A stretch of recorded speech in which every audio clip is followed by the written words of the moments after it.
Hi guys, നമ്മളിന്ന് ഉണ്ടാക്കാൻ പോകുന്നത് പായസമാണ്. ഉരുളി ചൂടായതിന് ശേഷം അല്പം നെയ്യ് ഒഴിക്കുക. അതിലേക്ക് നമുക്കിനി കടല വേവിച്ച് ക്രഷ് ചെയ്തത് ചേർത്ത് കൊടുക്കാം. ഇനി നന്നായി ഒന്ന് ഇളക്കി കൊടുക്കാം. ഇനി ഇതിലേക്ക് നമുക്ക് ആവശ്യമായ ശർക്കര പാനി ചേർത്ത് കൊടുക്കാം.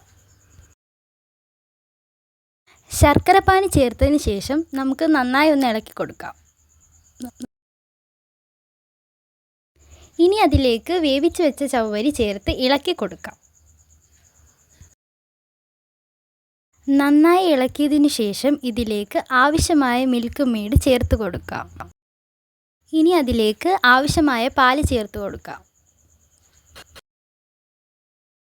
ഇനി നന്നായി ഇളക്കി കൊടുക്കാം.